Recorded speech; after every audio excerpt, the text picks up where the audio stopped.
Hello दोस्तों, कैसे आप सभी का इस चैनल पर स्वागत है। दोस्तों, जिन लोगों ने अभी तक नहीं सब्सक्राइब किए हैं प्लीज़ सब्सक्राइब कर लीजिए। ये जो मेरा MCQ है ये आपको दरोगा में जो पिछले वर्ष पूछा गया क्वेश्चन है उसके बेस पे पूरा तैयार किया गया है, तो आप लोग ज़रूर एक बार देखिए। और इसमें पूरा कवर किया जा रहा है, साइंस का भी क्वेश्चन है, हिस्ट्री का भी क्वेश्चन है, ज्योग्राफी, इकोनॉमिक्स, पॉलिटी, सारा का क्वेश्चन को कवर किया जा रहा है। तो आप लोग का ज़्यादा समय नहीं लेंगे, तो चलिए स्टार्ट करते हैं। पहला क्वेश्चन देख सकते हैं, कुंडलपुर जन्म स्थान है, मतलब कुंडलपुर किसका जन्म स्थान है?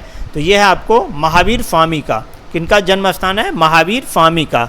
महावीर स्वामी का जो जन्म जो है वैशाली गणराज्य के निकट जो कुंडग्राम या कुंडलपुर में हुआ था। कब हुआ था? तो 599 ईसा पूर्व में हुआ था।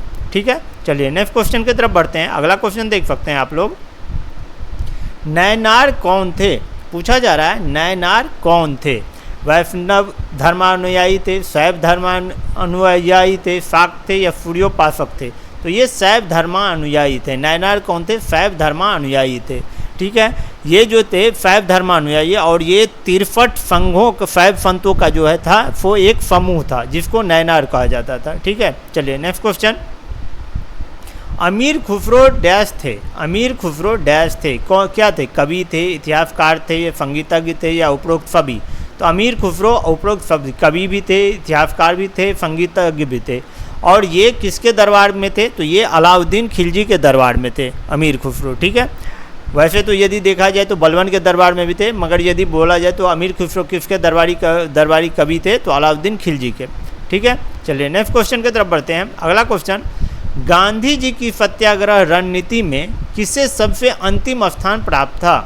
पूछा जा रहा है क्वेश्चन, गांधी जी की सत्याग्रह रणनीति में किसे सबसे अंतिम स्थान प्राप्त था? बहिष्कार को, धरना को, उपवास को या हड़ताल को? तो हड़ताल को। किसे? हड़ताल को जो है वो गांधी जी के रणनीति में सबसे लास्ट में इसको रखा गया था। ठीक है, और उपवास को जो है गांधी जी ने उपवास को क्या कहा था? तो अग्निबाण कहा जाता है। उपवास को बोला गया है अग्निबाण। ठीक है, नेक्स्ट क्वेश्चन, फेबियन आंदोलन का प्रस्तावक था? फेबियन आंदोलन का प्रस्तावक कौन थे? तो एनी बेसेंट। कौन? Annie Besant. नेक्स्ट क्वेश्चन की तरफ देख सकते हैं। अगला क्वेश्चन, बॉम्बे, मद्रास, कलकत्ता में उच्च न्यायालयों की स्थापना कब हुई थी? बॉम्बे, मद्रास, कलकत्ता में उच्च न्यायालयों की स्थापना कब हुई थी? तो ये आपको 1861 ईस्वी में हुआ था। कब? 1861 ईस्वी में। दोस्तों, आप लोग ज़रूर देखिए, पूरा वीडियो देखिए, बहुत ही कारगर है। चलिए नेक्स्ट क्वेश्चन की तरफ बढ़ते हैं। अगला क्वेश्चन, भारत सरकार अधिनियम 1935 ने समाप्त की। भारत सरकार अधिनियम 1935 ने क्या समाप्त किया था? तो प्रांतों में द्वैध शासन व्यवस्था जो है वो भारत शासन अधिनियम 1935 में समाप्त कर दिया गया। यदि इसके बारे में देखें तो प्रांतों में द्वैध शासन व्यवस्था स्टार्ट कब किया गया था? तो आपको 1919 के जो है अधिनियम में, जिसे मॉन्टेग्यू चेम्सफोर्ड सुधार अधिनियम भी कहा जाता है, उसी के तहत इसको स्टार्ट किया गया था। ठीक है, चलिए नेक्स्ट क्वेश्चन की तरफ बढ़ते हैं। स्वतंत्र भारत की संविधान सभा के अध्यक्ष कौन थे? स्वतंत्र भारत की संविधान सभा के अध्यक्ष कौन थे? तो ये थे आपको डॉक्टर राजेंद्र प्रसाद। कौन? Doctor Rajendra Prasad. Next question की तरफ बढ़ते हैं। संविधान सभा की प्रांतीय संविधान समिति का अध्यक्ष कौन थे? प्रांतीय संविधान समिति का अध्यक्ष कौन थे? तो सरदार पटेल थे। कौन थे? सरदार पटेल थे। ठीक है, चलिए नेक्स्ट क्वेश्चन की तरफ बढ़ते हैं। अगला क्वेश्चन देख सकते हैं, किसने कहा था संविधान सभा कांग्रेस थी और कांग्रेस भारत था? कहा जा रहा है कि किसने कहा था संविधान सभा कांग्रेस थी और कांग्रेस भारत था? तो ये ऑस्टिन ने कहा था। किसने कहा था? ऑस्टिन ने कहा था। चलिए नेक्स्ट क्वेश्चन की तरफ बढ़ते हैं। अगला क्वेश्चन, भारतीय संविधान सभा में कितने महिला सदस्य थी? भारतीय संविधान सभा में शुरुआत में कितनी महिला सदस्य थी?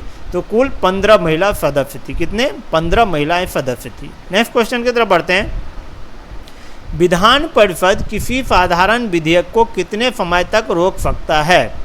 पूछ रहा है विधान परिषद किसी साधारण विधेयक को कितने समय तक रोक सकता है? तो ये आपको 4 माह तक। कब तक? 4 माह तक। नेक्स्ट क्वेश्चन बढ़ते हैं। उत्तरी ध्रुव पर पहुंचने वाला पहला व्यक्ति कौन था?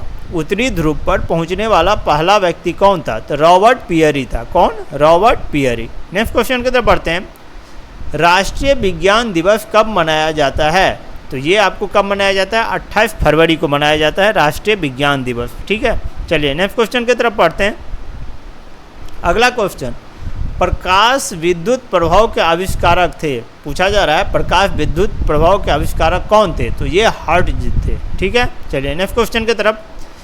बीसीजी का टीका नवजात शिशु को कितने दिनों के भीतर लगवाना चाहिए। पूछा जा रहा है कि बीसीजी का टीका जो है वो नवजात शिशु को कितने दिनों के भीतर लगवाना चाहिए, तो जन्म के तुरंत बाद, जन्म के तुरंत बाद दोस्तों। चलिए नेक्स्ट क्वेश्चन की तरफ पढ़ते हैं। अगला क्वेश्चन देख सकते हैं, कह रहा है पौधे में फ्लोएम मुख्यतः उत्तरदायी है। पौधे में फ्लोएम मुख्यतः उत्तरदायी है किसका, आहार वहन के लिए। किसके लिए, आहार वहन के लिए। चलिए नेक्स्ट क्वेश्चन की तरफ बढ़ते हैं। अगला question, India from Curzon to Nehru किसने लिखा है। India from Curzon to Nehru पुस्तक जो है वो किसने लिखा है, तो ये लिखे हैं दुर्गा दास ने। किन्होंने, दुर्गा दास ने। चलिए नेक्स्ट क्वेश्चन की तरफ बढ़ते हैं। सूर्य का सबसे नज़दीक ग्रह है, सूर्य का सबसे निकटतम ग्रह कौन सा है, तो ये आपको बुध है। कौन है, बुध है। नेक्स्ट क्वेश्चन, विश्व का दूसरा सबसे बड़ा महाद्वीप है, कौन सा है, तो अफ्रीका है। विश्व का दूसरा सबसे बड़ा महाद्वीप कौन सा है, तो अफ्रीका है। ठीक है, चलिए नेक्स्ट क्वेश्चन की तरफ बढ़ते हैं। अगला क्वेश्चन देख सकते हैं, कह रहा है आपको पोप का शहर किसे कहा जाता है। पोप का शहर किसे कहा जाता है, तो ये रोम को कहा जाता है। नेक्स्ट क्वेश्चन की तरफ बढ़ते हैं। बुरान किस देश का ठंडी हवा है। पूछा जा रहा है बुरान जो है वो किस देश का ठंडी हवा है, तो ये आपको रूस का। किस देश का, रूस का। ठीक है, ये आज हमारे सेशन का लास्ट क्वेश्चन है दोस्तों।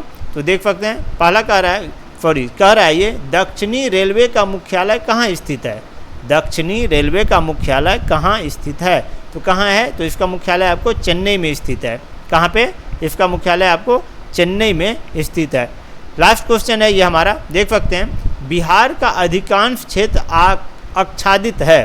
पूछा जा रहा है बिहार का अधिकांश क्षेत्र आच्छादित है, तो कच्छारी मिट्टी से। कौन से मिट्टी पे, कच्छारी मिट्टी से। तो दोस्तों इसी के साथ हमारा ये सेशन आज समाप्त हो रहा है। फिर हम लोग नए सेशन के साथ कल मिलेंगे, नए क्वेश्चन के साथ। तो तब तक के लिए आप सभी को धन्यवाद। जय हिंद। जिन लोगों ने अभी तक नहीं सब्सक्राइब किए हैं प्लीज़ सब्सक्राइब कर लीजिए और सपोर्ट कीजिए, जो कि मैं आप लोगों के लिए इससे भी अच्छा वीडियो लेके आऊँ। चलिए सभी को धन्यवाद। Thank you. जय हिंद।